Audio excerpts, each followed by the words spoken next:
amalan Tuan Guru. Jadi insya-Allah mudah-mudahan insan ini yang menyumbang bakti kepada surau, menghidupkan kembali, maka insya-Allah atas lisan ijazahnya atas saya, dan saya akan bacakan secara live kejap lagi.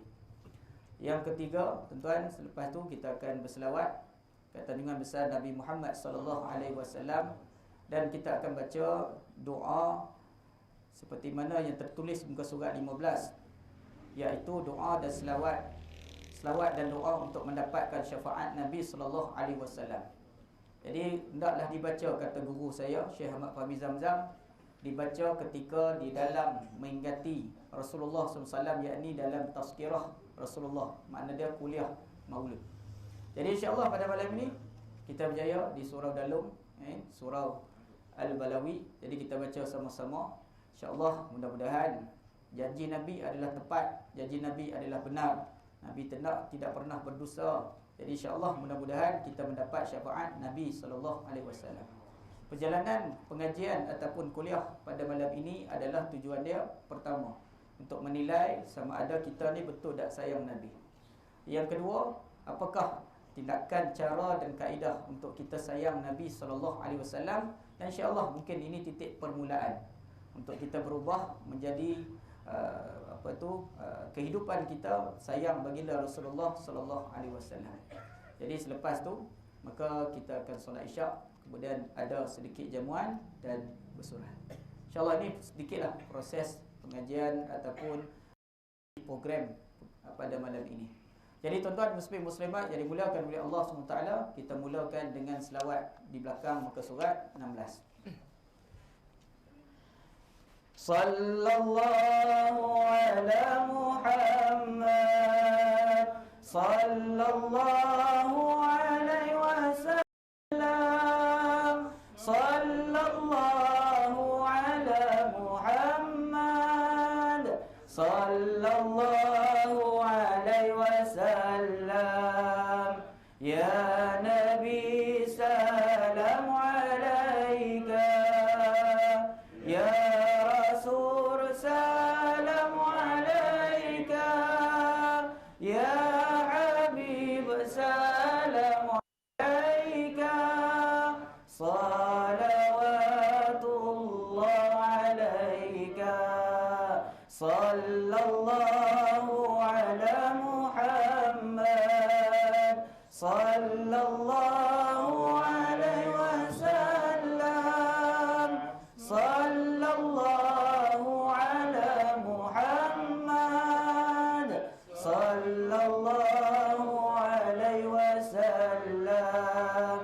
Ashraqal badru alaina, fahtafat minhu al-buduru, misla husnika ma ra'ayna, qattu ya wajha sururi, sallallahu ala Muhammad, sallallahu alaihi wasallam, sallallahu ala Muhammad, sallallahu alaihi wasallam.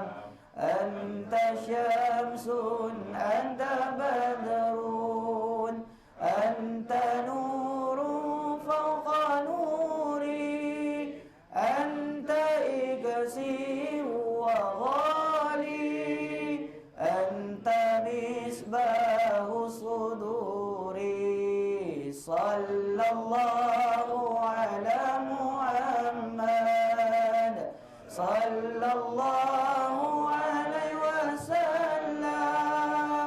sallallahu ala Muhammad, sallallahu alaihi wasallam.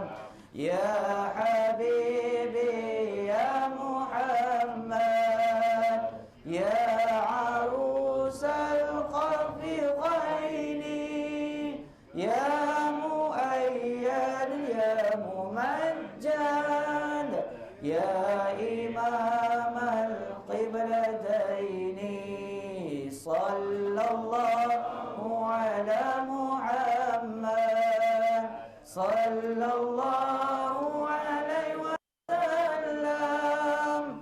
Sallallahu ala Muhammad sallallahu alaihi wasallam. Allahumma salli wa sallim wa barik alaihi wa ala alihi wa sahbihi wa barik wa sallam. Muka surah 4. Pendahuluan kunci syurga. Firman Allah Subhanahu wa taala dalam surah An-Nisa ayat 80. May yati'i rasul faqad ata Allah. Barang siapa yang mentaati, ikut contohi Rasulullah sallallahu alaihi wasallam, sesungguhnya ia telah mentaati Allah. Siapa taat Nabi, maka dia taat Allah. Taat Allah, tak taat Nabi, tak taat Allah.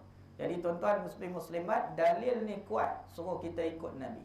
Ketaatan dan kecintaan kepada Allah SWT serta Nabi Muhammad SAW adalah kunci nak masuk syurga. Jadi siapa yang kata dia nak masuk syurga, kena buka pintu. Pintu dia apa? Pintu dia besar, nikmat dia banyak, dijaga oleh malaikat ridwan. Tuan-tuan, nak masuk syurga kena buka kunci. Jadi kunci dia adalah taat kepada Nabi dan taat kepada Allah. Ikut jalan Nabi, jangan ikut jalan orang lain. Kalau kita ikut jalan orang lain, maka tak sempurna. Hakikat terlalu banyak kelebihan sebagai umat Nabi Muhammad berbanding sallallahu alaihi wasallam, berbanding pengikut Nabi Rasul lain, selain peluang untuk dimaafkan, untuk disyukuri.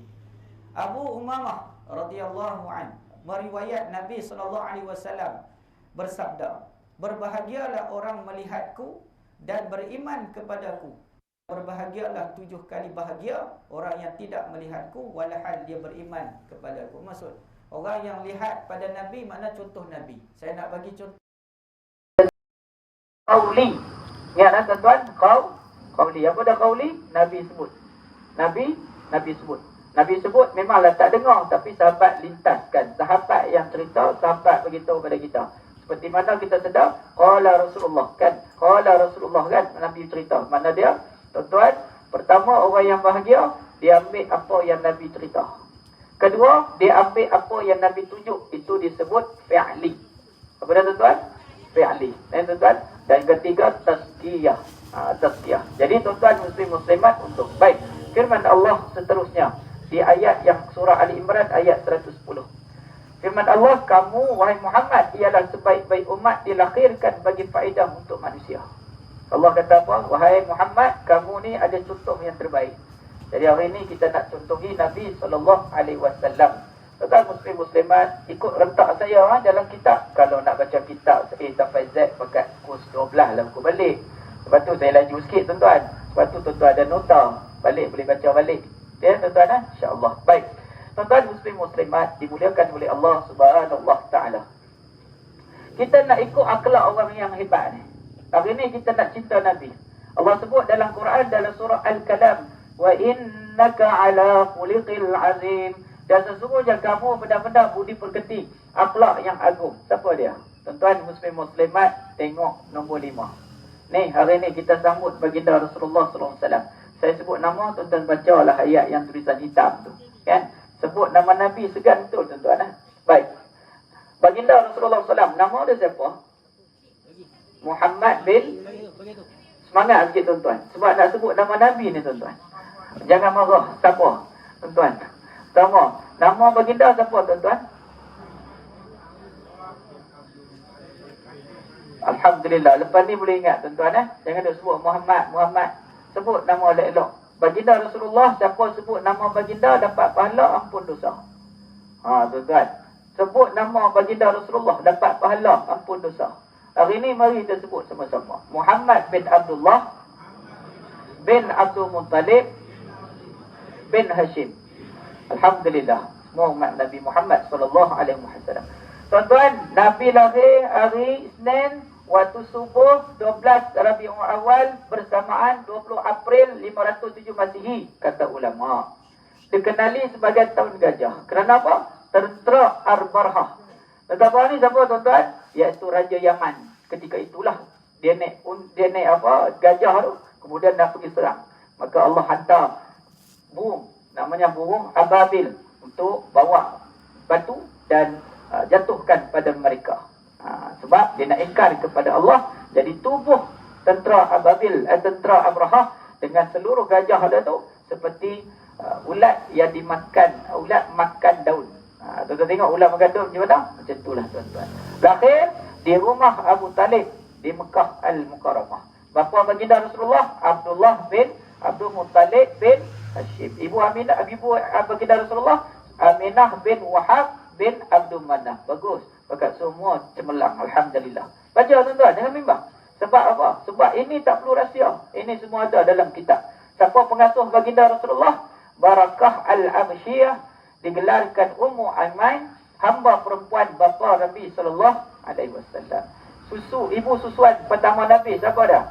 Thayyibah, hamba perempuan Abu Lahab. Alhamdulillah. Ibu susuan yang kedua Halimah binti Abu Shu'aib As-Sa'diyah, lebih dikenali sebagai Halimatul Sa'diyah. Kenal Nabi tuan-tuan, nanti Allah tanya kan, kat kubur dah Allah tanya dah. Jadi kenal Nabi. Jangan duk kenal gitu dah, kena ambil. Suaminya bernama Abu Kabsyah. Baik, tuan-tuan, mari kita tengok peringkat umur Nabi sallallahu alaihi wasallam. Peringkat umur Nabi kata ulama cerita daripada 2 bulan dalam kandungan. 2 bulan dalam kandungan tuan-tuan. Apa berlaku 2 bulan dalam kandungan? Baginda menjadi yatim. 2 bulan dalam kandungan, baginda menjadi yatim. 12 Rabiul Awal, baginda lahir. 4 tahun. Daripada 1 sampai 4. Ada ulama kata awal tahun gitu sebab pengasuh susuan yang kedua. Sampai umur 4 tahun, dijaga oleh Halimatul Sa'diyah. Umur 5 tahun, tuan-tuan, tengok situ. Nota dah ada dah, kan? Umur 5 tahun, peristiwa pembelahan dada Rasulullah SAW yang dilakukan oleh 2 malaikat. Apa malaikat tersebut? Kalau ada nota tulis. Malaikat Jibril dan malaikat Israfil datang dan belah dada untuk mengeluarkan bahagian syaitan yang wujud dalam hati setiap kita. Kan setiap kita tuan-tuan. Umur 6 tahun sedih sikit. Sebab umur 6 tahun satu peristiwa bahawa Nabi menjadi yatim piatu. Tuan-tuan. Nabi tak ada ibu dah. Baginda Rasulullah. Baik. Saya nak tekan dekat sini. Nah, Allah sebut dalam Quran kan. Am hasibtum an tadkhulul jannah. Tu dia. Apa dia? Allah kata apa? Kamu ni nak masuk syurga tanpa diuji. Jadi kita semua ni diuji tuan-tuan. Kita semua diuji. Baik. Ibu dia, ibu baginda Rasulullah namanya Aminah bin Abu Wahab. Dia ditimpa sakit dan meninggal dunia di Abwa, sebuah perkampungan yang terletak di antara Mekah dan Madinah. Baginda dipelihara oleh Ummu Aiman, iaitu hamba perempuan bapa baginda Rasulullah SAW yang dibayai oleh datuknya Abu Muttalib. Abu Muttalib ni tuan-tuan, pengaruh dia kuat, pengaruh dia besar tuan-tuan. Jadi gerun pada semua. 8 tahun ketika umur Nabi, 6 tahun kemudian dijaga oleh Abdul Muttalib datuk dia baginda Rasulullah SAW. Tapi 2 tahun berikutnya datuk dia pula meninggal dunia. Jadi tuan-tuan, datuk dia meninggal dunia, baginda Rasulullah SAW iaitu Abdul Muttalib, maka dijaga oleh Abu Talib. Abu Talib ni bapa saudara Nabi SAW. Umur 9 tahun, setengah riwayat kata 12. Saya pegang 12. Ada riwayat kata 9. Saya pegang 12. Umur 9 tahun apa berlaku tuan-tuan muslim-muslimat? Nabi SAW dagang.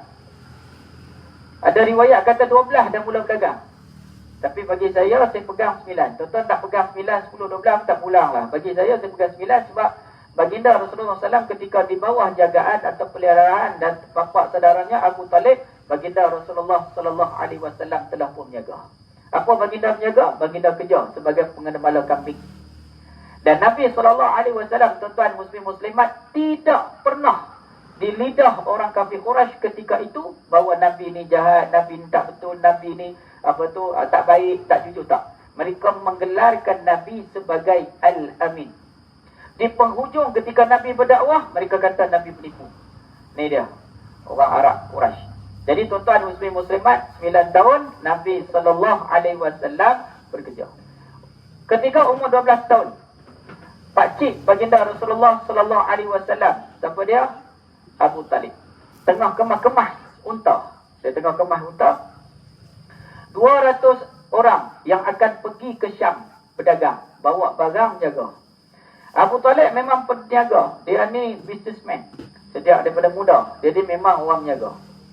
Jadi satu hari dia kemas unta, dia naik atas unta. Siapa naik? Pakcik dia lah, Abu Talib.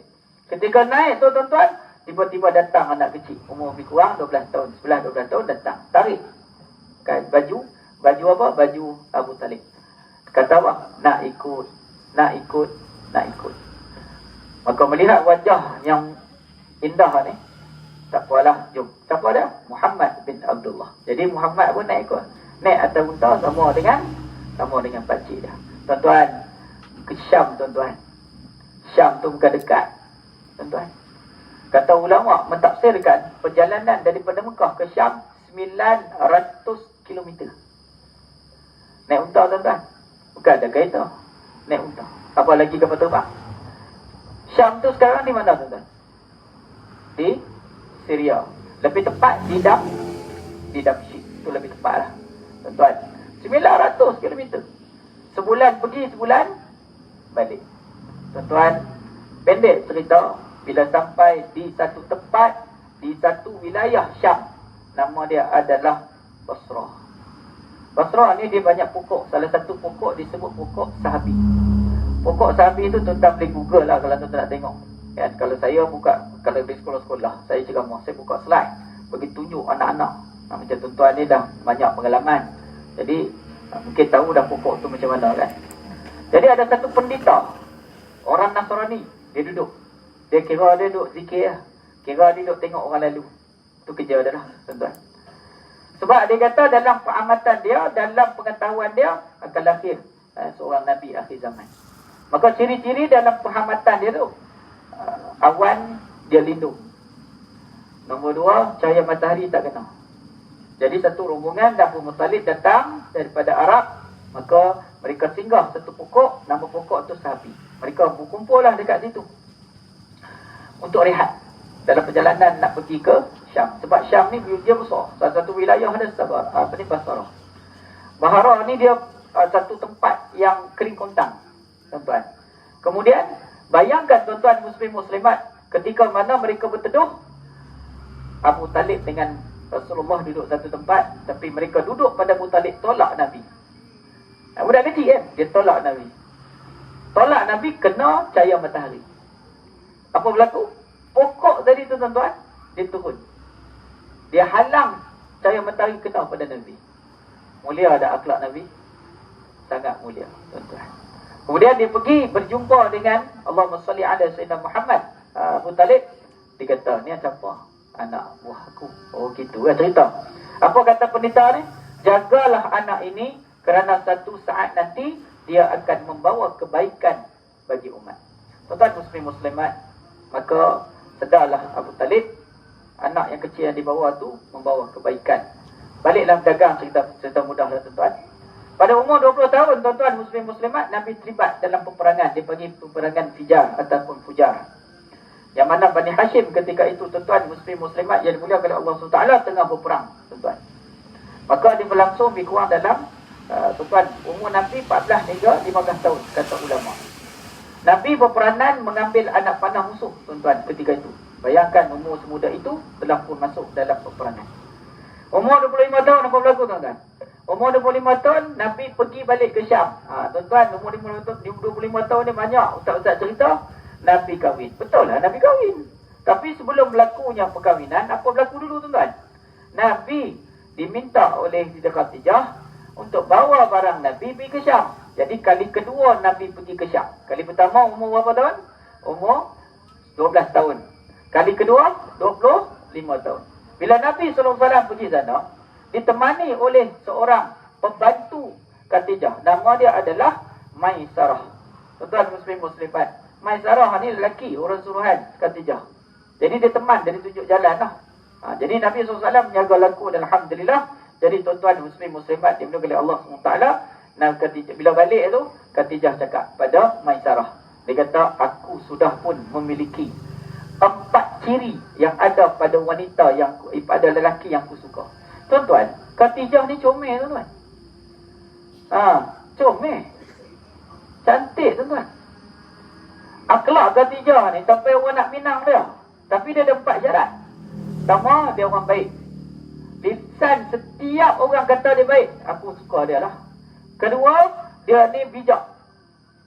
Ciri pertama pada Nabi dah ada lah, baik. Ciri yang kedua, bijak. Ciri yang ketiga, cakap betul, cakap benar, sehingga orang panggil dia Al-Amin. Dan ciri yang keempat adalah memiliki sifat amanah. Sangat. Dia kata, Maisarah, aku dah jumpa. Siapa? Khadijah. Iaitu Muhammad bin Abdullah. Ramai orang nak pada Khadijah ni, tuan-tuan. Sebab dia ni cantik jelita. Tuan-tuan. Cantik jelita. Ada satu Pak Haji, tuan-tuan. Saya ceramah, dia bangun. Dia angkat tangan lah. Ustaz, cantik dengan jelita tu sama lah, Ustaz? Lain, tuan-tuan. Lain. Tuan-tuan nak tahu dia macam mana cantik dengan jelita? Cuba tanya kaum ibu. Cantik apa dia? Jelita apa? Biasa kaum ibu lah kan. Cantik dia tacap biru, kuning, merah, biru. Begitu lah kan. Kan? Cuba tanya. Cantik ni, tuan-tuan, bila kita tengok sesuatu, kepala kita boleh ikut. Saya bagi contoh. Tu cantik. Okey? Tu cantik.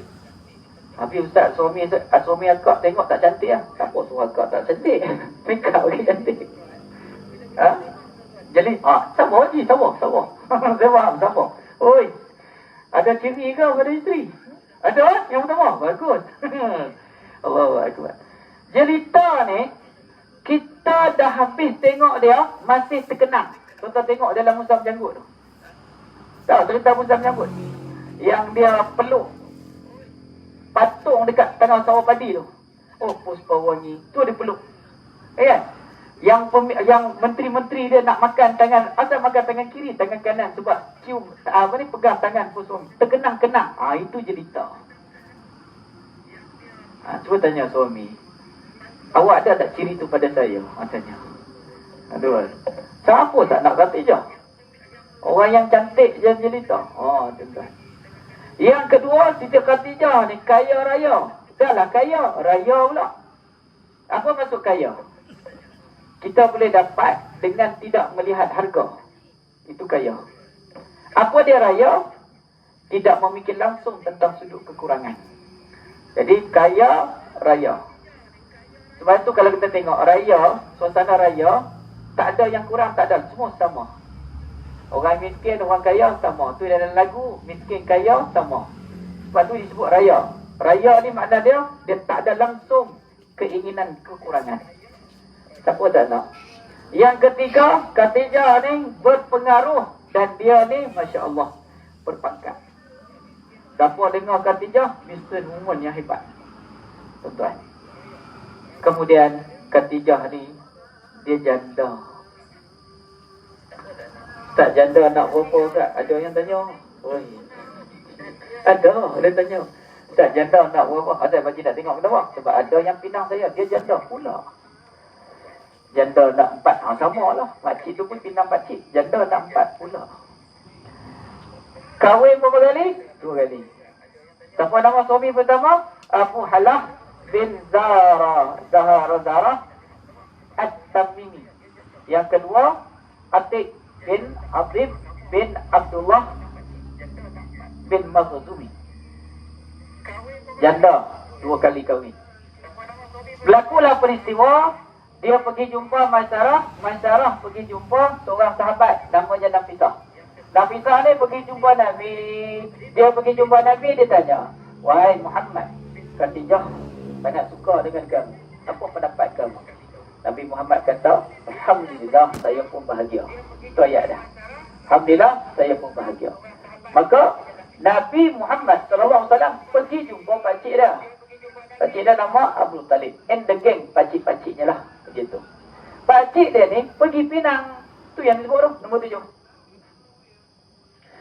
Baginda Rasulullah bersama dengan Abu Talib dan beberapa orang bapa saudaranya lain-lain pergi jumpa Amru bin Asad, iaitu bapa saudara Khadijah, untuk meminang Khadijah yang berusia Khadijah itu umur 40 tahun. Jadi Nabi pergi pinang Khadijah, tapi tak salah wanita menyukai lelaki. Gitu cerita dia. Mas kahwin Khadijah sebanyak 500 dirham. Muka surat 30, muka surat 8. Pada umur 35 tahun, tuan-tuan, kebijaksanaan Nabi teruji. Ketika itu Mekah banjir besar, tuan-tuan. Dinding semua runtuh habis. Pembinaan semula Kaabah dilakukan, pembesar-pembesar mula buat balik. Kemudian Rasulullah SAW, ketika itu mereka bergaduh. Semua orang nak ambil Hajaratul Aswad, nak letak tempat dia. Mana tempat asal? Dikaji.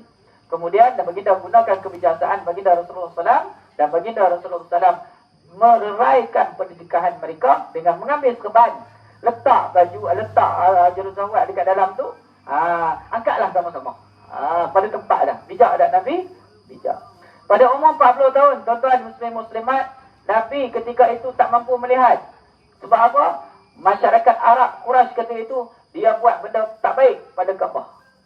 Berhalanya banyak, bertelanjang, bunuh-membunuh, berjudi. Jadi Nabi SAW duduk dekat Gua Hira. Maka Nabi berhalwat. Halwat ni sesuatu. Dan Nabi beruzrah. Nabi menyendiri. Kemudian Nabi SAW memikirkan. Maka ketika itu, tuan-tuan muslim-muslimat, Jibril alaihissalam turun dan bagi Nabi wahyu. Ini cerita mudah ya tuan-tuan. Saya nak bagi tuan-tuan. Maka Nabi SAW dipeluk oleh Jibril. Ya Muhammad, ikhra. Ya Muhammad, ikhra. Ya Muhammad, ikhra. Tarikh yang Jibril turun tu, khilaf ulama. Tetapi, boleh berpegang pada 27 Ramadan. Boleh pegang. Okey, baik. Tuan-tuan, Nabi Muhammad SAW dapat baca ayat 1 sampai 5 tu. Bismillahirrahmanirrahim. Iqra bismi rabbikal ladzi khalaq, khalaqal insana min 'alaq. Iqra wa rabbukal akram allazi 'allama bil qalam, 'allamal insana ma lam ya'lam. Maka Nabi SAW dalam keadaan ketakutan, Nabi Rasulullah SAW turun dan pergi berjumpa dengan pakcik Khadijah pada pagi dia tu. Tapi sebelum tu, ketika masuk rumah, maka Khadijah diminta oleh Nabi untuk selimut sebab terlalu takut. Maka tuan-tuan muslim-muslimat yang dimuliakan oleh Allah SWT, Nabi baginda Rasulullah bersama dengan isterinya pergi berjumpa dengan pakcik Khadijah. Maka berkatalah pakciknya bahawa yang datang kepada kamu adalah Jibril yang pernah datang kepada Nabi-Nabi sebelum itu. Dan sekiranya aku kuat, aku bertenaga, aku akan jaga kamu, aku akan pimpin kamu. Sebab mereka akan mengusung kamu. Maka tuan-tuan muslim-muslimat, inilah cerita Nabi sebelum Nabi SAW dilantik menjadi Rasul. Tuan-tuan muslim-muslimat, pada umur 53 tahun selepas Nabi menjadi Rasul, Nabi SAW mendapat wahyu, maka umur sekitar itu Nabi berdakwah. Ketika Nabi berdakwah, tuan-tuan, macam-macam cabaran. Ketika itu juga berlaku, tuan-tuan muslim-muslimat, kematian dua orang, Abdul Muttalib dengan Siti Khadijah. Maka Nabi dihiburkan dengan kelembutan Allah SWT. Maka Nabi SAW dibelahkan dada, kemudian diperjalankan dalam bulan Rejab daripada Mekah ke Batu Maqdis sampai Sidratul Muntaha. Maka berjumpa dengan Allah SWT ada satu tempat. Pegang tempat itu. Tempat itu nama dia apa? Mustawa. Sebut? Tu tempat tu Mustawa, tuan-tuan. Baik. Maka Nabi SAW turun balik, kemudian sampaikan dakwah pada umur 53 tahun. Maka Nabi SAW berdepan dengan masyarakat Arab Quraisy ketika itu, mencekam orang Arab, orang Islam ketika itu. Maka ada yang pergi ke Absyah untuk berhijrah. Maka Nabi SAW disampaikan wahyu untuk pergi ke Yathrib. Yathrib itu Madinah. Yathrib bermaksud negara Yahudi. Bila Nabi sampai, Nabi tukar. Baik. Bila sampai Madinah pada 12 Rabiul Awal, juga bulan Rabiul Awal. Kemudian tuan-tuan muslim-muslimat, usaha baginda Rasulullah SAW sampailah wahyu yang terakhir pada umur usia Nabi 62 tahun. Tak ada kat situ kan? Umur 62 tahun, maka Nabi SAW duduk di Arafah. Nabi baca khutbah yang terakhir. Sahabat tengok sahabat sebelah, dia tunduk kepala, semua pakai tunduk. Bila Nabi sebut khutbah tu kan, semua tunduk. Kemudian dia mengalih mata, basah. Abu Bakar tak dengar lagi sedih. Tak dengar lagi. Tapi sebab sebelah dengar, Abu Bakar pusing. Tengok Umar menangislah. Rupanya Nabi baca khutbah yang terakhir, Nabi meninggalkan wasiat. Tuan-tuan muslim-muslimat, pagi tadi saya ada pergi program daripada Masjid Pulau Sebang. Saya pergi ke Air Merbau. Ada satu NYDP lah sekolah. Dia kata, Ustaz, saya dulu ni baran. Dia kata, saya ni baran. Saya tak boleh dengar sikit benda, tutup pintu, ada baran, dia kata. Tapi bila mak saya meninggal ni, sebelum dia meninggal, dia sempat sebut. Saya tak nak sebut nama dia tuan-tuan. Semua dia kata nama dia, kemudian dia pesan. Dia wasiatkan. Dia kata, lebih kurang, nama dia tak sebut, jangan barang. Buang barang tu. Ini wasiat mak. Kemudian, mak dia mengucap, meninggal. Saya pegang tangan dia tadi. Saya pegang tangan dia, saya kata, sebab tu tuan, sekarang barang? Tak. Wasiat mak tu, menyebabkan saya jadi tak barang dah. Tuan-tuan, ni wasiat mak, ni wasiat Nabi 10. Buat tak? Kata nak cinta pada Nabi. Lepas tu soalan dia, adakah aku sayang pada Nabi? 10 wasiat. 10 wasiat ni tuan-tuan, ada di kalangan kita yang tak tahu apa wasiat Nabi. Dan ada di kalangan kita dah pergi pun menghadap Allah dengan tidak melakukan wasiat Nabi. Lepas tu saya kata dekat Ustaz Uzalan, bangun ni dengan Kadi. Saya duduk, Kadi dia ada 2. Ketika tu, Musti Selangor dengan Musti Melaka. Ketika tu. Jadi saya pun cakap sederet. Saya kata, dalam pendakwahan, kena sebut apa yang Nabi bagi tahu. Sebab tu tuan-tuan muslim-muslimat, Nabi bagi tahu kita 10 wasiat. Sekarang ni tak baca lah tuan-tuan. Hari ni tajuk lain. Tuan-tuan minta lain kali ya. Tuan-tuan, kan minta hari ni, pakat tak habis kita. Saya daripada tadi duduk laju tuan-tuan. Tuan-tuan, 10 wasiat tuan-tuan ambil. Nabi pesan 10 wasiat tu. Kena ambil dan kena buat. Kena berjaga. Saya bagi hari ni satu. Bukan nak kedekut, tapi saya nak fokus apa yang saya nak bagi. Nabi kata apa? Yang pertama sekali Nabi sebut, wasiat Nabi, sebagaimana kamu menganggapkan bulan ini bulan suci, maka kamu anggaplah orang Islam harta dan jiwanya adalah suci. Maksudnya apa tuan-tuan? Daripada 10 wasiat Nabi, Nabi tunjuk yang pertama tu, daripada 10 kan? Awal Nabi sebut tu. Pertama, jaga harta dan jiwa orang Islam. Jadi pada malam ini, kita sambut kekasih Allah. Allah dan malaikat selawat pada baginda. Mana mulianya, tingginya martabat Nabi. Jadi hari ini kita sambut kekasih Allah ni tuan-tuan. Siapa yang sambut kekasih Allah, maka Allah sayang dia. Sebab Allah sayang pada Nabi dan Nabi sayang pada kita, Allah sayang pada kita. Apa Nabi pesan? Jaga harta dan jiwa orang Islam. Maksud dia, jangan ambil harta dia. Jangan rampas harta dia. Jangan rosakkan harta dia. Jiwa, jangan fitnah dia. Jangan kutuk dia. Jangan marah dia. Kalau tuan-tuan dah tersilap, mohon maaf. Sebab benda ni susah tuan-tuan. Saya selalu sebut dalam kuliah. Kalau saya salah, saya minta maaf. Saya tak pernah berdendam. Orang buat salah pun saya maafkan. Saya tak pernah berdendam. Tuan-tuan muslim-muslimat, contohilah akhlak Nabi. Nabi tak pernah berdendam. Sebab perjalanan kita jadi susah. Siapa yang bawa dendam masuk ke dalam kubur, maka susah dia. Sebab dendam tu tadi tak boleh senyap. Dia akan bercakap. Maka kata-kata dia tadi, ibadah dia ditolak. Sebab Abdullah bin Mas'ud datang kepada Nabi. Wahai Rasulullah, benda apa yang paling kau bimbang pada aku? Nabi kata apa? Bil lisani. Sahabat ni Nabi tak bimbang. Semayang dia kuat. Perjuangan agama dia kuat. Mempertahan Nabi dia sampai nyawa apa sanggup digadai. Nabi tak bimbang. Cuma Nabi bimbang. Kata Rasulullah, yang aku bimbang pada kamu adalah lisan. Kamu semayang, kamu tak jaga lisan, kamu mengumpat, pahala kamu hilang. Sebab itu Nabi sebut dalam hadis yang panjang, ketika mana kita menghadap Allah, Nabi tanya pada sahabat, nak cerita tentang suasana kita menghadap pada Allah, Nabi tanya, Maza muflis? Apa dia muflis? Sahabat jawab, muflis ni orang tak ada harta, orang tak ada duit semua. Nabi kata, muflis di kalangan umat aku adalah mereka yang bawa pahala solat, mereka yang bawa pahala zakat, dan mereka yang bawa pahala puasa. Pahala tadi tak ada, yang ada dosa yang dia tanggung. Macam mana jadi macam tu tuan-tuan? Macam mana jadi macam tu? Dia semayang, dia mengumpat, habis pahala. Ya, saya dulu macam tu lah. Tapi bila sedar tuan-tuan, tak guru sebut, oh, habis dah, tak nak. Senyap. Tak payahlah tuan-tuan. Duk bergaduh apa?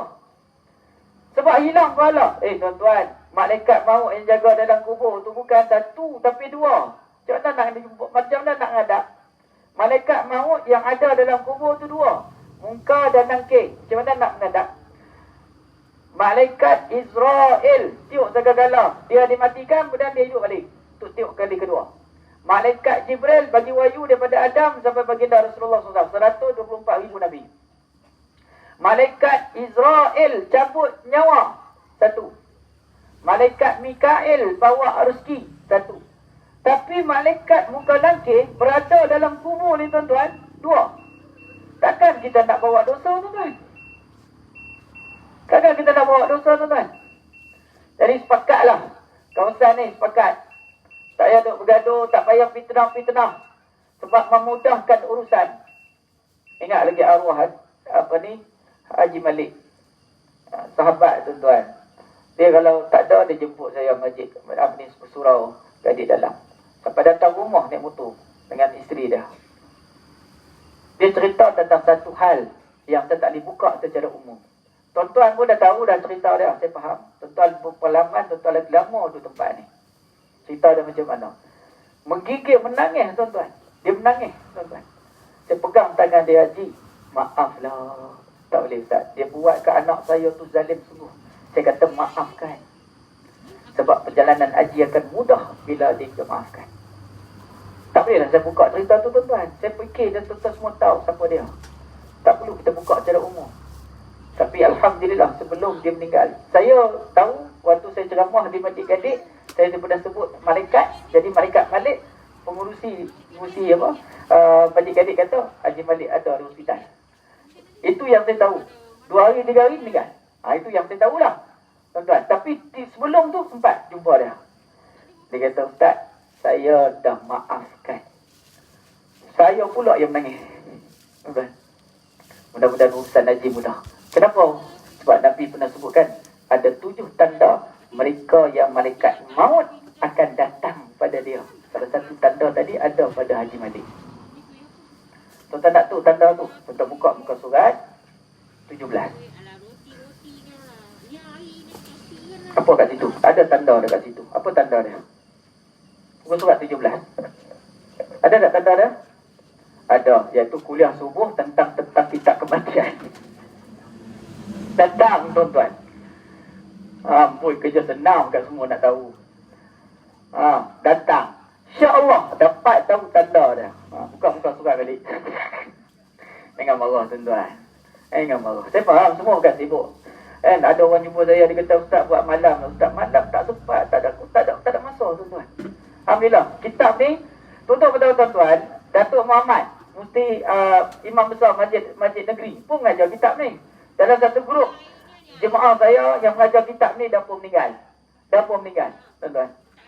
Ustaz? Belum lagi. Kami jemaah kami di Isnin dengan Hari Khamis tu belum lagi. Sebab meninggal tu pasti. Cuba kita nak tahu apa yang ada kat dalam tu. Yang nak tahu ada kat dalam tu adalah ilmu. Tapi kita tak ambil tahu. Macam mana nak ada? Sebulan sekali. Takkan tuan-tuan tak boleh sampai. Sebulan sekali. Tuan-tuan tak boleh sampai ya? Jadi tuan-tuan, singgah sekejap. Dengar apa dia yang ada dalam kubur tu. Supaya kita sampai sama-sama. Tuan-tuan, perkara pertama yang nak kita hadap dalam kubur tu, himpitan kubur tu tuan. Nak lepas himpitan kubur je nak. Solat. Tu yang Haji Dolah tuan-tuan. Imam Manuddin. Ketika makan roti canai tu. Bila nak habis kitab tu Ustaz? Mana saya tahu? Masjid dia tak nak buat. Dia serah kepada surau Ganun tak buat. Jadi kata Imam tak apa, Imam saya cerita apa Imam nak tahu. Tu. Seminggu apa tu masuk hospital. Lepas tu tak boleh, meninggal. Tak nak jawab. Sebentar, dia kata tak habis hati tu. Tak nak jawab. Saya kata Haji sebelum ni, Haji maafkan mereka. Sebab mereka mungkin ada alatan tersendiri. Maafkan. Kalau Haji nak belajar, saya sanggup ajar Haji. Kat kedai makan, roti canai, dekat simpang tu. Saya ajar dah. Imam nak tahu apa. Saya dah sikit ilmu, saya berkongsikan. Jadi tuan-tuan muslimat, yang mulia kali Allah SWT, utamakan perkara yang lebih utama. Nabi SAW ketika mana datang Aisyah ni tuan-tuan, dia tolong orang perempuan Yahudi 2, dia tolong angkat barang. Bila dah angkat barang ni tuan-tuan, perempuan Yahudi ni beritahu, wahai Aisyah, moga kamu dan aku selamat dari siksa kubur. Aisyah ni pelik, balik pergi jumpa Nabi. Ya Rasulullah, benarkah ada siksa kubur? Maka Nabi SAW kata, wahai Aisyah, yang layak bagi tahu aku. Ketika tu Mu'tazilah ambil pendapat ni, dia bagi tahu tak ada siksa kubur. Pendapat Mu'tazilah. Sebab cabaran ahli sunnah wal jamaah berhadapan Mu'tazilah, Qadariyah, Jabariyah, ni semua dalam bab tauhid kena faham. Jadi tuan-tuan muslim-muslimat, ketika wahyu tu sampai, Nabi SAW pergi mandi. Pergi mandi, pakai baju jubah cantik-cantik. Nabi pakai serban. Nabi pergi pekan. Nabi pergi cakap dengan lantang. Nabi kata, wahai manusia, selamatkanlah diri kamu daripada fitnah kubur. Sebab adalah wahyu sampai padaku fitnah kubur. Selamatkan diri kamu dengan kamu boleh bersedekah di tangan kamu walaupun ada sebelah biji kurma. Itu dia. Jadi Nabi SAW kata, ada siksa kubur, fitnah kubur. Jadi tuan-tuan muslim-muslimat yang dimuliakan oleh Allah Subhanahu Wa Taala, insya-Allah kita jemput. Yang mana ada kesempatan, sila datang. Sebab ni saja jalan untuk tahu dan ambil peluang. Tuan-tuan muslim-muslimat, ketika mana Nabi SAW umur 63 tahun, Nabi mula sakit. Bila sakit, Nabi ambil satu bekas. Kita sedar, Nabi wafat pada 12 Rabiul Awal pada 11 Hijrah. Ketika mana 10 Hijrah, Nabi menyebut khutbah yang terakhir. Tuan-tuan muslim-muslimat, Nabi SAW wafat. Nabi SAW sakit. Nabi ambil satu gelas, satu besen yang besar. Nabi ambil tangan, Nabi celup. Tuan-tuan, Nabi celup. Kemudian Nabi doa. Apa doa Nabi? Ya Allah, mudahkanlah matiku, ringankanlah sakaratul mautku, jauhkan aku daripada siksaan neraka. Nabi rasa sakit sangat, Nabi ambil, kemudian Nabi sapu kat muka tuan-tuan. Nabi sapu kat muka tuan-tuan. Nabi sebab rasa panas badan Nabi, Nabi ambil air, Nabi sapu. Tuan-tuan muslim-muslimat, akhlak Nabi, Nabi tak pernah tinggal semayang. Nabi semayang sampai bengkak kaki. Nabi menghadapi sakaratul maut, begitu punya keadaan. Kita cerita malaikat yang cabut nyawa. Siapa malaikat yang cabut nyawa? Israel. Kita panggil malaikatul maut. Israel ada dalam pendapat hadis, tapi disebut nama dia malaikatul maut, malaikat maut. Malaikat maut ni macam mana dia ambil dia cabut nyawa? Dia cabut nyawa macam ni. Allah SWT panggil, maka ni ambil nama, pergi cabut. Katalah nama saya lah, kita mula saya dulu, lepas tu saya petik nama tuan-tuan. Kan, katalah nama saya. Ni nama Sulaiman, pergi ambil. Relax je tuan-tuan, dia ambil. Cabut. Tidak lewat sesaat, tidak cepat sesaat. Tu dia cabut. Kan? Masya Allah. Katalah tuan-tuan, dia ambil nama. Nah ni, pergi ambil Quran. Dia cabut cepat, tuan-tuan. Katalah Haji Masak kan, dia cabut cepat. Tapi tuan-tuan, dapat nama Muhammad bin Abdullah, dia punya bergetar. Dia punya nak cabut tu bergetar tuan-tuan. Nak cabut kekasih Allah. Hari ni kita cerita pasal Nabi, tak rasa tak rasa seronok. Nabi SAW ketika nak cabut tuan-tuan, sampai kat rumah, cerita ada khilaf. Yang tepat, yang samar jumhur. So ulama kata, malaikat ni datang pada rumah Aisyah ni. Fatimah buka tuan-tuan. Fatimah kata balik sebab Nabi sakit. Kali kedua datang balik, Fatimah kata balik. Kali ketiga datang balik, dan Fatimah kata baliklah sebab Nabi sakit. Khilaf ulama kat situ. Kemudian Nabi nak buka, Fatimah ni nak buka kali keempat tu, nak buka. Nabi kata apa? Wahai Fatimah. Ketika tu duduk di bawah pangkuan Aisyah. Wahai Fatimah, bukalah. Buka. Jangan bagi dia balik, buka. Fatimah ni tuan-tuan, muka dia bentuk keheranan. Nabi bila cakap sesuatu, Fatimah dia muka semua nak tahu. Semua nak tahu. Contohnya kan, Nabi SAW duduk dalam rumah, Nabi masuk bilik Fatimah, Nabi kata, wahai Fatimah, jangan kamu tidur selagi kamu tak hatam Quran. Tu hadis tu kan. Fatimah ni jiwa nak tahu. Beza wajah jiwa nak tahu dengan jiwa confused ataupun keheranan. Tapi hari itu dia keheranan. Kemudian bila bentuk keheranan, terus Nabi tanya. Terus Nabi beritahu. Beza sebelum ni, Fatimah nak tahu. Jadi Fatimah tanya, ya Rasulullah, macam mana nak baca Quran, hatam, pakat tak tidur lagu. Macam tu bergerak. Tapi kali tu, Nabi SAW tengok muka Fatimah dalam bentuk keheranan, terus Nabi kata, dia memutuskan kelazatan dunia. Buka. Maka Fatimah nak pergi buka, tuan-tuan, longlai badan. Ketika buka dia, tuan-tuan, dia bagi salam. Assalamualaikum ya Rasulullah. Maka Nabi jawab, kemudian ditanya, adakah kamu datang untuk ziarah aku ataupun datang untuk cabut nyawa aku? Tuan-tuan, malaikat maut bila dapat peluang ziarah Nabi, seronok. Semua malaikat tertakluk kepada Allah, bukan suka-suka pergi ziarah. Tak. Wahai malaikat maut, tengok Muhammad. Seronok, tuan-tuan. Belum tentu dia malaikat maut. Wahai malaikat maut, pergi tengok Ustaz Sulaiman. Belum tentu dia seronok. Tak apalah nama saya hari ni, tak apa. Kalau petik nama tuan-tuan, balik dah. Kan? Belum tentu seronok. Tapi baginda Rasulullah SAW bila kata malaikat maut pergi ziarah. Nabi ni bila malaikat maut nak pergi ziarah, seronok. Tapi kali ni, wahai Muhammad, aku datang bukan untuk ziarah. Aku datang nak cabut nyawa. Aku datang nak cabut nyawa. Tapi Allah beritahu pada aku, kalau kau tak nak, aku balik. Jadi tuan-tuan, saya nak tanya lah tuan-tuan malam ni. Belum tanya lagi, janganlah ketawa lagi. Belum tanya. Balik nanti, tiba-tiba tunggu depan rumah satu lelaki. Tak pernah kenal tuan-tuan. Tapi kita jadi peramah. Orang sini semua peramah, alhamdulillah. Kan? Siapa ni? Siapa bagi salam ni? Dia jawab, aku salam. Siapa ni? Aku malaikat maut. Oh, malaikat maut. Cari relax ya. Dah tiba masa nak cabut nyawa. Oh, iya ke? Tapi Allah tanyalah. Nak cabut ke nak suruh aku balik? Tuan-tuan jawab. Nak suruh cabut ke nak suruh balik? Ha? Tanya apa semua? Apa semua? Nak suruh balik ke nak suruh cabut? Ha? Bagi balik Saya majoriti, saya suruh balik. Ha? Kita duk kenang muka anak tak? Kita duk kenang muka isteri. Kita pun kata balik lah.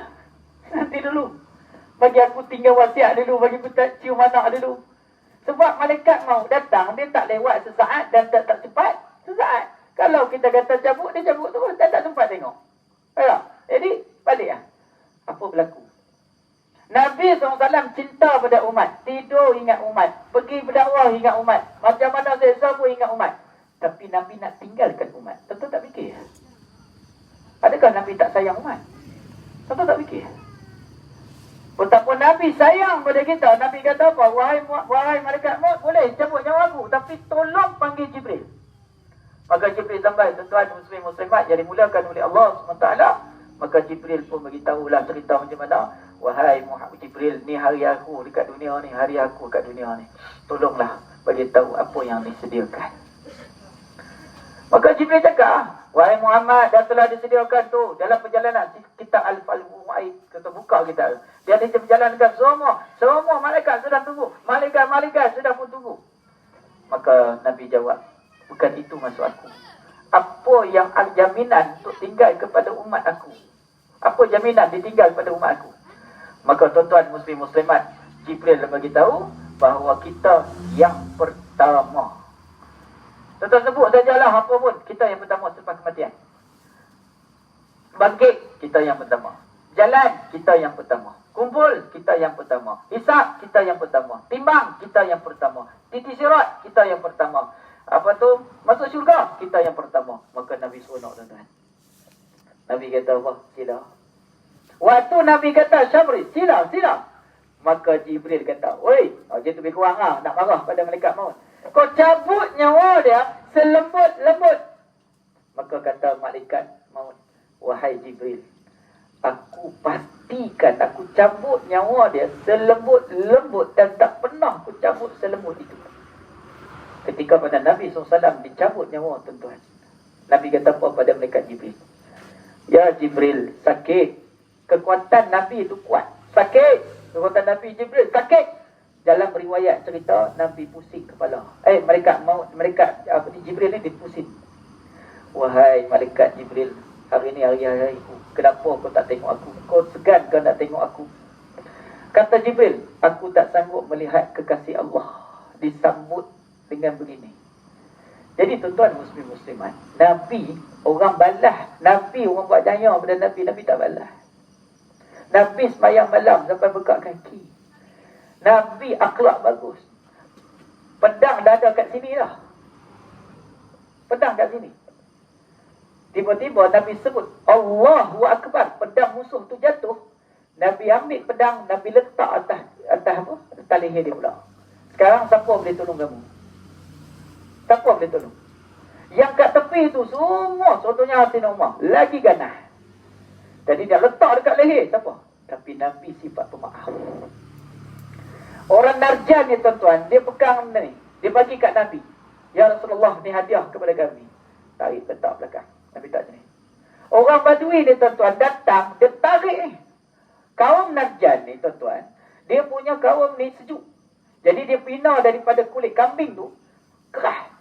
Jadi dia letak dekat sini. Dia bagi hadiah pada Nabi. Dia kata, wahai Muhammad, kami ulam ni, kami sulam ni, kami jahit ni, bergotong royong. Nak bagi engkau, wahai Muhammad, memuliakan kekasih Allah. Boleh bagi ni, Nabi pakai. Bila Nabi pakai, datang orang Badui ni tuan-tuan. Dia datang belakang, dia tarik. Dia tarik, berberat. Merah. Luka Nabi. Bila Nabi pusing belakang, orang Badui ni cakap apa pada Nabi? Dia kata, ya Muhammad, suruh pengikut kau ambil kain tu. Aku nak. Ui, bagi saya kau ajar. Tapi Nabi maafkan. Nabi kata tak apa, ambil lah, bagi kat dia. Kita belum tengok dah push lah. Benar. Tu akhlak Nabi. Jadi tuan-tuan, Nabi begitu indah disambut nyawa. Saya nak sebut di sini, bukan makna sakit tu. Setiap sakaratul maut ada sakit dia. Tapi selemah-lemah lembut sakit adalah Nabi. Nabi rasa selemah-lemah lembut tu pun dah sakit. Kita. Sebab tu sakit. Makna dia, Nabi kata apa? Kalau yang ni lah rasa sakaratul maut punya sakit, wahai Jibril, umatku tak mampu. Umatku tak mampu. Wahai Jibril, minta pada Allah, aku nak tanggung setiap sakaratul maut umat aku. Sebab Nabi tahu sakit.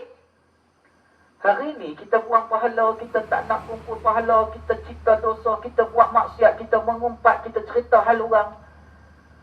Katakanlah kita dah banyak kumpul benda tu, malaikat maut cabut nyawa kita, adakah selemah lembut? Tanya iman masing-masing waktu nak balik nanti. Sebab tu tuan-tuan muslim muslimat yang muliakan oleh Allah SWT, ketika wafatnya baginda Rasulullah SAW, Nabi meninggalkan kita selama-lamanya ketika umur 63 tahun. Dan insya-Allah mereka yang beramal dengan apa saya akan sebut penghujung nanti, dia akan bersama dengan Nabi. Saya tak nak saya seorang, saya tak nak guru saya seorang. Saya tak nak guru kepada guru saya seorang. Saya nak semua sekali dapat benda ni. Jadi tuan-tuan muslim muslimat yang dimuliakan Allah SWT, muka surat 9. Dahsyatnya cinta Rasulullah kepada umatnya. Apakah cinta Nabi kepada umat? Pertama, perintah solat. Ketika Isra dan Mi'raj, ketika menerima perintah melaksanakan solat, Rasulullah SAW meminta kepada Allah SWT untuk mengurangi kewajipan menunaikan fardu solat wajib dari semula 50 waktu menjadi 5 waktu dalam sehari semalam, kerana menurut beliau kewajipan tersebut sangat memberatkan umatnya untuk dilaksanakan. Tuan-tuan, baru ni Ustaz Fazli dia jemput saya dalam satu program di sekolah dia. Sekolah Tengku Zainul.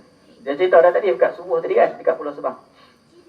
Dia guna gambar WhatsApp dia, gambar Tromen. Jadi saya tak kenal dia. Kalau saya kenal, saya tak pergi jemputan. Sebab dia guru patut dia kuliah. Jadi dia kata kat saya, dia tulis tu Cikgu Fazli. Ingat, biasalah kan, pergi-pergi dia tunggu betul-betul dekat pintu pagar. Saya masuk kereta saya, ya Allah. Saya turun saya salam. Saya kata, patut start lah ceramah pada saya. Tak apa Ustaz, silau Ustaz ceramah.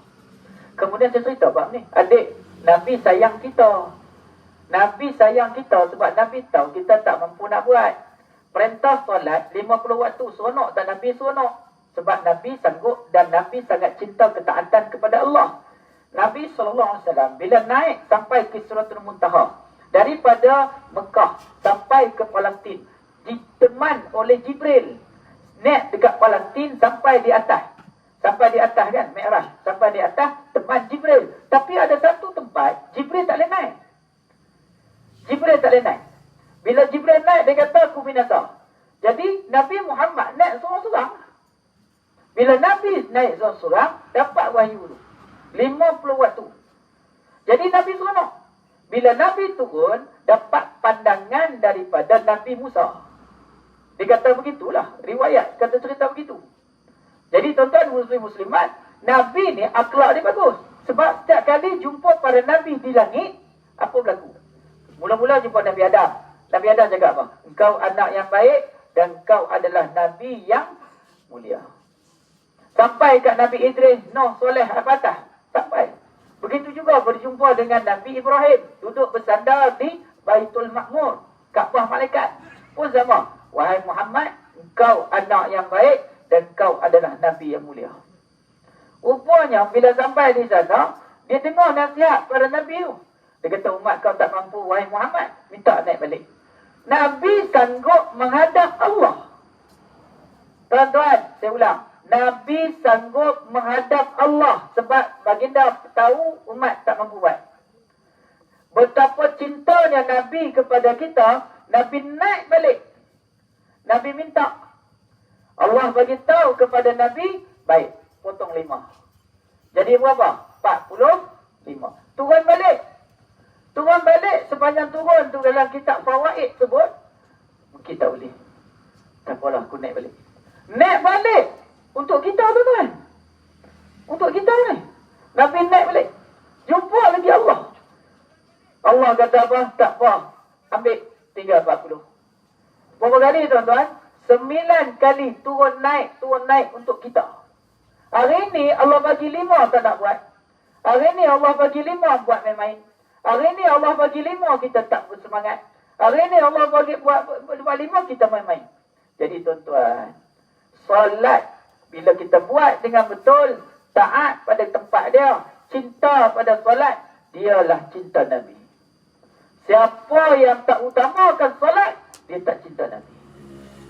Sebab itu ayat yang kita baca tadi itu surah An-Nisa ayat 80, siapa taat pada Nabi, dia taat pada Allah. Jadi siapa yang kata dia tu adalah sayang Nabi, solatlah betul. Jadi tuan-tuan muslim-muslimat, cinta Nabi kepada kita hebat. Kedua, cinta Nabi kepada kita cuba tengok. Rebut akhirat, tidak diabaikan dunia. Mulia tak Nabi pada kita? Mulia. Nabi SAW ni tuan-tuan, kata pada kita, tak payah ibadah selalu. Imbangkan antara dunia dengan akhirat. Time solat pergi. Time baca time kerja. Hebatlah. Kalau tengok para Nabi lain, umat dia beribadah.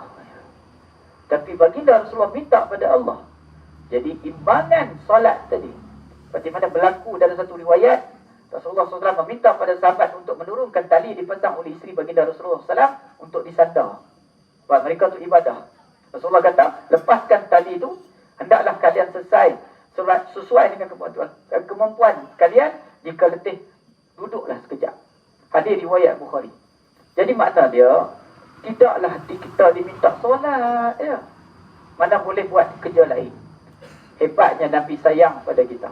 Nombor 3. Tidak diwajibkan solat tarawih di masjid. Solat tarawih tak ada wajib. Di masjid.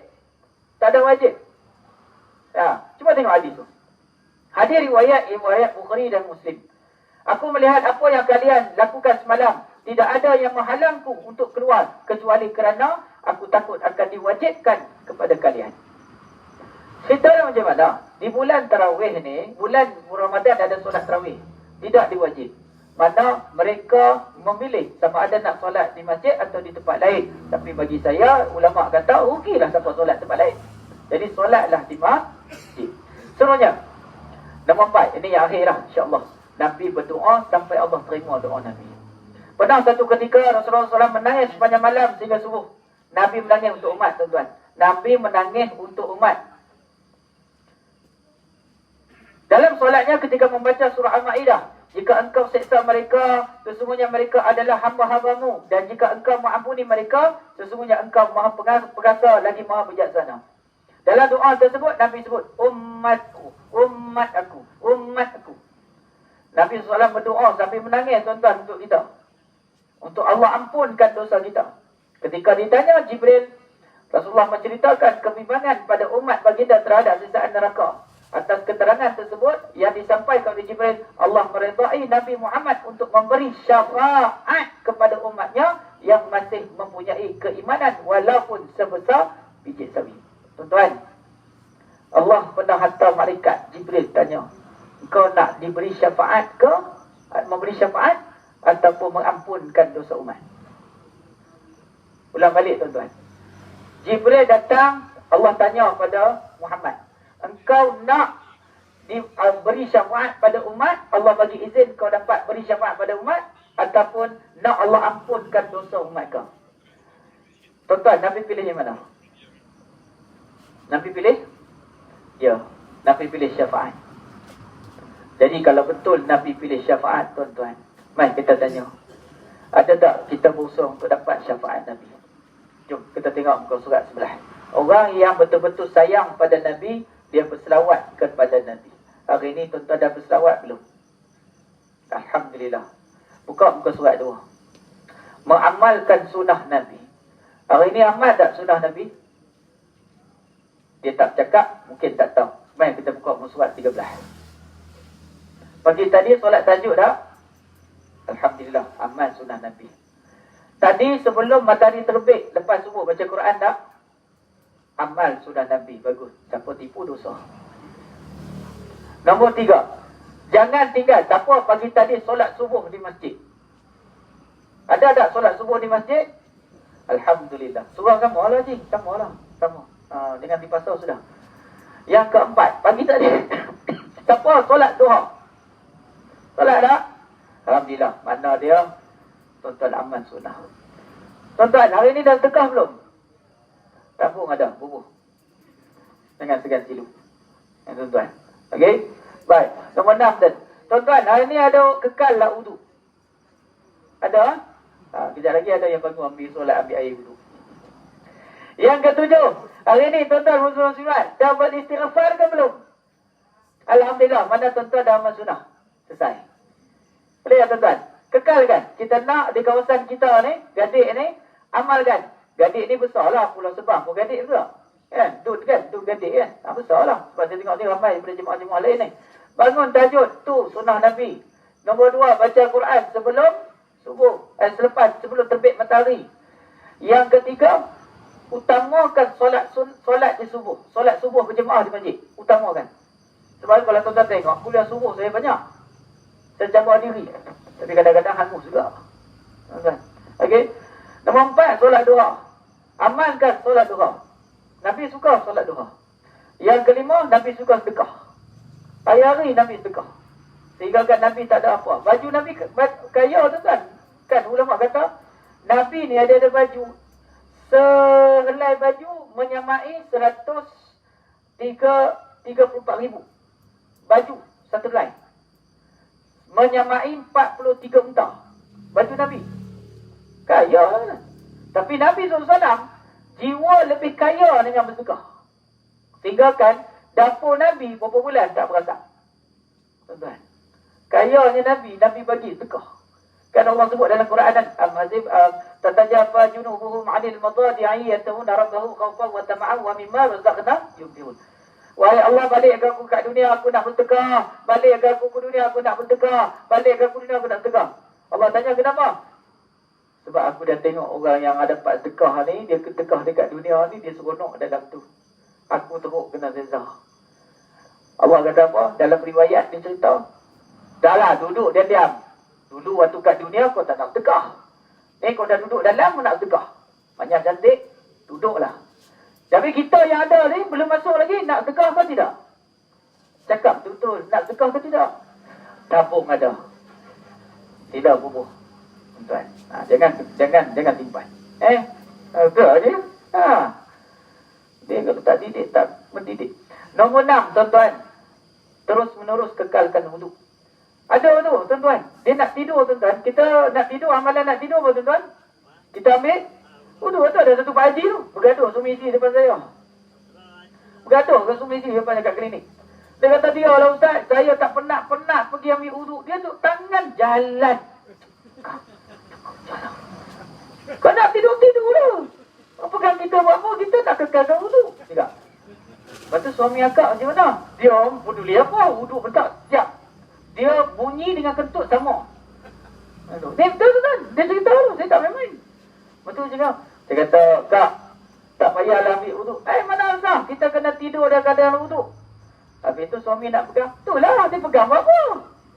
Tuan, saya sebut dia tuan-tuan dalam mazhab Syafi'i, tuan-tuan buka dalam kitab Ratus Solihin. Buka. Yang disebut tu tuan-tuan muslim-muslimat, ambil wudu untuk solat. Makna dia kalau tak kentut, ketika tidur tu tuan-tuan tak kentut. Tuan-tuan tak kentut, peganglah suami tu, tak batal wudu, barakah wudu tu ada. Kecuali nak bangun solat. Siapa nak bangun solat, pegang ambil wudu, selesai. Ganglah. Tuan-tuan, peganglah suami tu. Habis tu, sepatutlah kena pergi masjid, pegang steering belakang, naik motor dengan suami. Yalah, takut terpegang. Dalam mazhab Syafi'i. Kalau mazhab lain, ada membolehkan. Kita ambil mazhab Syafi'i. Clear? Gitu. Jadi mazhab Syafi'i, tak batal. Jangan bimbang. Barakah tu ada. Kecuali terkentuk je. Kecuali solat. Kalau tuan-tuan tak bangun solat, ambil wudu. Ambil wudu baru lah sebab dah pegang suami. Tapi saya tak kentut. Dalam mazhab Syafi'i ajar begitu. Jadi kita ikutlah. Ambil Ustaz, penat apa ibadah? Dapat pahala lagi. Ibadah pegang. Jadi tuan-tuan muslim-muslimat dimudahkan oleh Allah SWT, ambil wudu. Istighfar. Baik, tuan-tuan muslim-muslimat. Dalam keadaan sebelum Covid dan ketika Covid, surah Dalung ni tuan-tuan muslim-muslimat, Urharah, tuan-tuan. Jadi arwah Haji Bidin. Lama dah tak buka cerita. Waktu tu saya bertugas tarawih di Masjid Tanah. Kira ni ada telefon saya. Dia sebut. Dia kata, Ustaz dekat mana? Malam ni siapa jadi imam? Dah hari pertama, malam Ramadan pertama tu kosong. Jadi saya kata, minta maaf lah. Saya offer kepada surau. Tapi surau tak offer saya. Patut offer. Dan surau ni dia nak tafiz. Kejap-kejap afi, kejap tafiz. Jadi tak apa lah. Saya ambil yang lain. Orang yang jemput tu, tapi dia pun tempat lain. Dia tak nak. Jadi kecoh ketika tu tuan-tuan. Jadi saya minta maaf lah Haji Bidin. Saya tak boleh datang. Saya dah janji dengan tempat tu. Tahu tak arwah Haji Bidin cakap apa? Tuan-tuan kenal Haji Bidin, dia cakap apa? Dia kata apa? Yang tuan-tuan kebumikan dia tu. Dia kata apa? Kalau Ustaz tak pandang mereka, pandang saya. Ustaz tak pandang dia, pandang siapa pun, pandang saya. Kesianlah saya. Saya bimbang takut tahun ni, tahun akhir. Dia kata, Haji, saya pandang Haji. Tapi saya tak boleh sebab saya dah janji. Saya dah janji dengan mereka 3 minggu. Tapi tak boleh. Minta maaf. Apa yang diusahakan oleh jawatan kuasa, mereka memilih hamba Allah ni. Hamba Allah ni sanggup tuan-tuan jadi imam. Kadang-kadang gila dengan Pak Mentua jadi Bilal. Hidup surah Dalung tuan-tuan. Oleh kerana itu tuan-tuan, saya mengiktiraf dia. Orang yang banyak jasa kepada surah menghidupkan iman-iman dalam surah Dalung. Jadi hari ini saya nak mengiktiraf dia. Sebenar sambutan Maulidur Rasul, saya mengiktirafkan orang yang berjasa. Dan saya minta pemimpin masyarakat untuk datang ke depan bersama. Dan kita faham dan dia dikenali. Dan dia, saya tanya, Haji bayar berapa? Dia tak kisah. Masya Allah. Jadi hidup. Sebab apa? Ini menjadi tanggungjawab saya duduk kat sini. Jadi saya tak boleh sebab surah tak nak. Jadi bila dia tak nak, maka saya bersyukur sebab ada hamba Allah ni yang sanggup menjadi imam dan juga Bilal tuan dalam keadaan mungkin hampir sebulan. Jadi saya nak memilih beliau, tuan-tuan muslim-muslimat, sebagai orang yang berjasa pada surau ni. Setiap tahun di Madu Rasul kita mengiktiraf. Saya pun berhajat dan berdoa dalam doa saya, setiap masjid tolong iktiraf orang yang berjasa seperti mana Nabi berjasa, Nabi mengiktiraf. Buat sambutan apa pun, contohnya Maulidul Rasul ke, iktiraf, supaya dapat buka minda. Ada satu pemimpin, saya tak nak sebut nama, kita call, kita minta datang jemput. Dia kata bukan tokoh sangat, bukan itu maksud kami. Kami mengiktiraf, tujuan dia adalah untuk diikuti. Jadi tuan-tuan muslimat, sebelum kita akhiri kuliah pada malam ini, saya nak tuan-tuan muslim-muslimat dimuliakan oleh Allah SWT, kita menjemput beliau untuk saya memberikan atas ijazah kepadanya. Dan dia dah setuju. Ada 2 orang, tapi seorang lagi minta doa saja. Ada 2 orang yang berjasa pada surau Dalung. Dan surau Dalung ni bagi saya karamah lah. Macam-macam godaan, cubaan, macam-macam kes dan sebagainya. Tapi alhamdulillah, syukur kepada Allah SWT, dan semua dia jadi baik semula. Jadi saya nak berjemput beliau untuk hadir ke depan, dan saya nak bacakan seperti ijazah guru saya, dan insya-Allah mudah-mudahan menjadi contoh kepada kita. Ya, dalam pandangan tuan-tuan, alah bagus ke dia? Dalam pandangan tuan-tuan, tapi dalam pandangan kami, dan saya nilai alhamdulillah. Sebab muallim yang ada di sini saya seorang, tuan-tuan, yang duduk di kampung. Jadi tuan-tuan muslim-muslimat, saya nak mengiktiraf beliau sepenuh sambutan Madu Rasul pada kali ini. Sebelum kita membaca doa yang disyafaatkan pada baginda Rasulullah kepada kita, saya nak jemput beliau, dan saya dimintalah pemimpin masyarakat yang saya sebut nama tadi sama-sama ke depan untuk sama-sama mengiktiraf. InsyaAllah tahun depan mungkin tuan-tuan, kita tak tahu, nyawa saya masih ada, jadi saya akan mengiktiraf. Jadi saya minta jasa baik Sidang Muzlan, ada pengurusi di KRT Cik Yusof, ada Haji Ismail, untuk datang ke depan untuk sama-sama kita meraihkanlah orang yang berjasa ni, insya-Allah. Wallahu a'lam. Baik, saya minta jasa baik untuk pemimpin ni untuk bangun.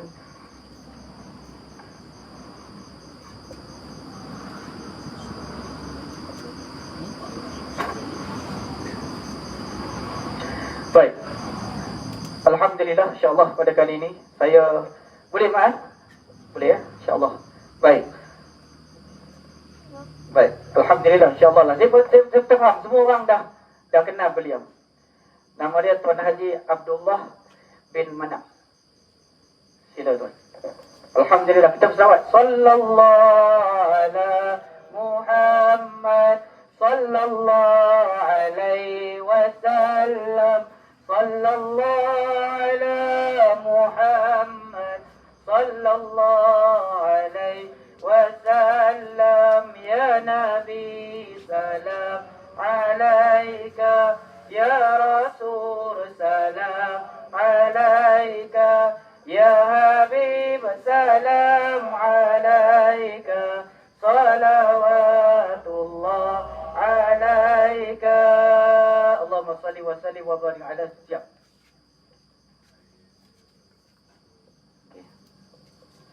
Baik, ini wangian guru saya sendiri.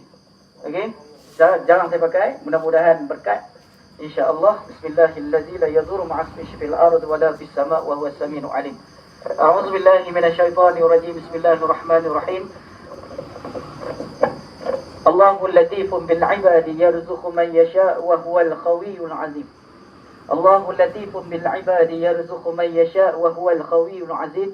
Allahu latifun bil 'ibadi yarzuqu man yasha' wa huwal qawiyyul 'azim.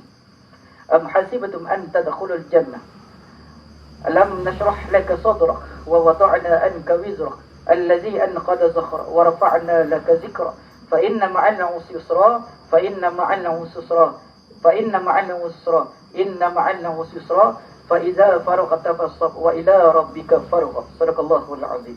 Insyaallah mudah-mudahan tuan-tuan, insyaallah mudah-mudahan tuan-tuan kenal beliau, saya pun kenal, alhamdulillah. Mudah-mudahan dapat berkat. Jadi untuk yang akhirnya, kita bangun berselawat ke atas Nabi SAW, dan insya-Allah mudah-mudahan kita ada berkat insya-Allah. Bunga boleh bagi, boleh. Ha? Oh, ada. Boleh. Masuk Ada. boleh. Puisi majid. Oh, bagi puisi majid. Ni surau ada bagi. Allahumma salli ala sayyidina Muhammad. Syukran insya-Allah. Tu dia. Tambah lagi berapa telur lagi tu? Terserah. Okey. Allahumma salli ala sayyidina Muhammad. Syukran insya-Allah. Untuk saya pun tau. Nampaknya kena tambah telur. Baik, tuan-tuan muslimat yang dimuliakan oleh Allah Subhanahu wa taala, kita berselawat ramai-ramai. Mudah-mudahan kita membesarkan junjungan besar Nabi Muhammad sallallahu alaihi wasallam. Sebelum kita berselawat, saya nak bacakan ayat di belakang. Mudah-mudahan kita mendapat syafaat Nabi sallallahu alaihi wasallam. Tuan-tuan muslimat boleh buku surat 15. Amallah tuan-tuan. Dijazakan oleh guru saya sendiri, Syekh Ahmad Fahmi Zamdan. Boleh buku surat 15 tu di bawah tu saya tulis sendiri nama guru saya. Jadi tuan-tuan muslimat, mudah-mudahan Allah SWT membahagiakan.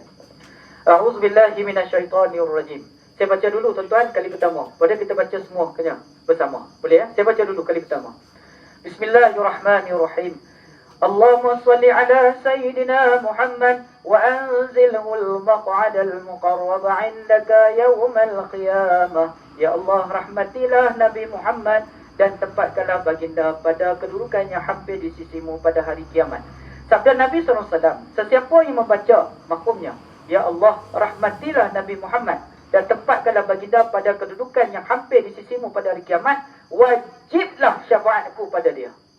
Jadi tuan-tuan muslimat, mari kita baca bersama. Bismillahirrahmanirrahim. Allahumma salli ala sayyidina Muhammad وأنزله المقعد المقرب عندك يوم القيامة. Sekali lagi tuan-tuan. Bismillahirrahmanirrahim. Allahumma salli ala sayyidina Muhammad wa anzilhu al-maq'ad al-muqarrab 'indaka yawm al-qiyamah. Amin ya rabbal alamin. Boleh baca dan amal. Saya menerbitkan buku sebagai ijazah pada tuan-tuan atas guru saya. Jadi insya-Allah mudah berkat. Kita berselawat. Sallallahu ala Muhammad sallallahu alaihi wasallam.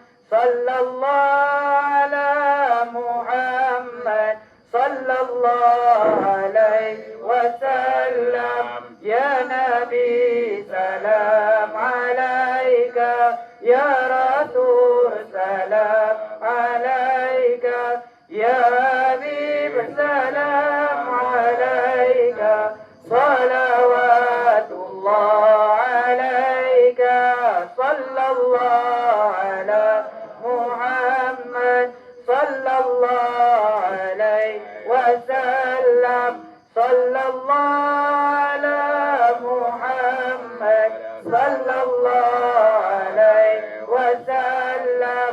Ashraqa al-badru alaina fatafat minhu al-buduru misla husnika ma ra'ayna qatu ya wajha sururi. Sallallahu ala Muhammad sallallahu alaihi wasallam, sallallahu ala Muhammad sallallahu alaihi wasallam. Anta syamsun, anta badrun, anta nurul fawqa nuri, anta irsiru wa ghari, anta misbahu suduri. Sallallahu ala Muhammad sallallahu alaihi wasallam, sallallahu ala Muhammad sallallahu alaihi wasallam. Ya Habibi ya Muhammad, ya Rusal Khabiqaini, ya Muayyad ya Mumajad, ya Imam al-Qiblataini. Sallallahu ala Muhammad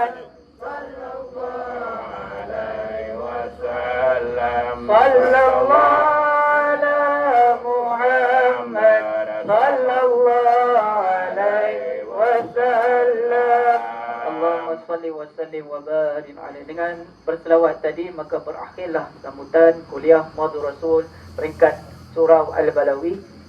Saya ucapkan terima kasih kepada tuan-tuan muslim muslimat yang hadir. Kita rapat bersama, kita clearkan dosa, kita minta ampun bersama. Sepakat tuan-tuan, kita nak pergi ke dalam syurga, kita nak menghadap Allah. Jadi pertemuan pada kali ini saya secara peribadilah memohon maaf. Dan saya mewakili surau memohon kalau ada kekurangan. Kami memiliki kekurangan. Tempat sempit dan sebagainya. Terutama sekali kaum awam, saya minta maaf. Yang kedua, terima kasih kepada pihak masjid terutamanya yang menyokong program surau. Yang ketiga, pemimpin masyarakat sentiasa memberi yang terbaik kepada surau. Walaupun risiko tak banyak tuan-tuan, tapi saya berada di sini sebagai muallim dan mudah-mudahan Allah ampun dosa kita bersama. Jadi insya-Allah tuan-tuan muslim muslimat yang baik semuanya datang daripada Allah. Yang lemah sendiri, setiap perjalanan tuan-tuan diberikan pahala, diberikan keampunan dosa. Terima kasih kerana sudi datang dalam majlis ilmu. InsyaAllah yang terlupa. Dan ucapan ribuan juga terima kasih kepada semua penyumbang-penyumbang yang menyumbang terutama makanan dan juga nafkah buku. Dan insyaAllah tuan-tuan muslim